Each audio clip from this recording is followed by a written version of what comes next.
Hey everybody, time for day 2 of your final project. We got a lot done last class and I was pretty pleased with the results. Stay tuned in the video for what you're doing today. I want to start a review. I know some of you were gone last time. Last class you determined who's doing what, so who will have the final say, and then who's like the grammar guru and the task manager and all that. You came up with the overall idea for your daycare, whether it is a center, an in-home, or at an office. And then you also discussed what education requirements the staff at your daycare needed to have. By the end of today, you will need to turn in your parent newsletter rough draft and your activity plans rough draft. And I will go more in depth on the following slides. Your parent newsletter is exactly what it sounds. You're going to make a professional looking newsletter that you might see given out at a daycare.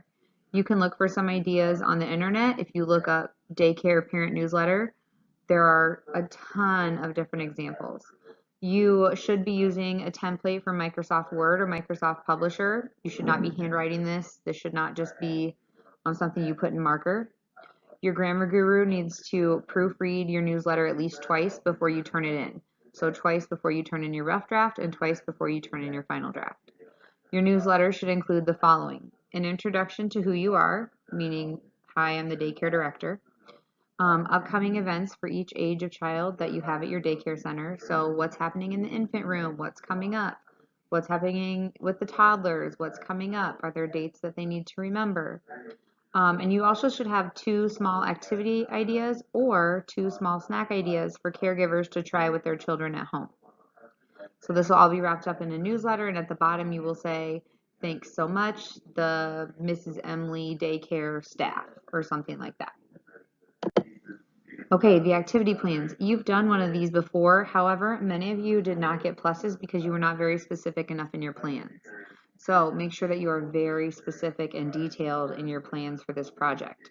You're welcome to create your own planning template, or you can replicate the one that I have done. Your plans also must be typed. They may not be handwritten or just written in marker.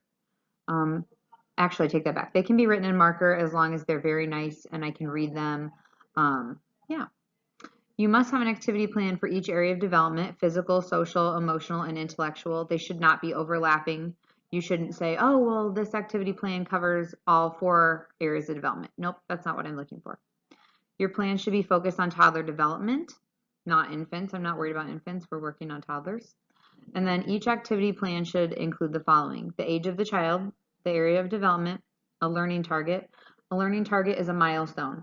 Those can be found in your book. You can look for toddler social development milestones online, toddler intellectual development milestones online, etc. What is the child actually going to be doing when they're doing this activity? What is the caregiver actually going to be doing when they're doing this activity? And then what specific materials are needed to do the activity. If you need a large open space, make sure you put that. If you need toddler safety scissors, make sure you put that. Don't just put scissors. And then you're going to need an assessment. How are you going to be able to know, or how are you going to be able to tell that the child has met the learning target, the milestone? All right, wrapping up for today. If your team has extra time today, you should begin making the final drafts from day 1, like the menu, the expectations, those things. Use your time effectively. You only have 1 more class period left to work on this, which is Friday, before the final draft of the project is due and you're going to present it. So if you're not using your time effectively, you will not be done. You will not get a good score on this, and you probably won't pass the class, because remember, if you don't pass one topic, you fail the entire class. So make sure that you're using your time effectively. Task managers, get on that. If you need to take people's phones away, do that. If you need to hand out tech time breaks, do that. Just make sure everything is turned in today so I can give you feedback. There was one group last time, they sent me an email, they said, we're doing a PowerPoint, and they got a 1 for that day because I saw them doing work, but they didn't turn into me what they were supposed to. And I'm gonna, your scores from each day do go into your grade. Also, make sure you check the rubric on the back of your paper to see how things are going to be graded as well. Good luck. Make sure you get your work done today. I'm really excited to see what you come up with. If you want to email me rough drafts, my email is on the board. Just make sure you put the name of your group and whether it's the newsletter or the activity plans. Thanks, folks.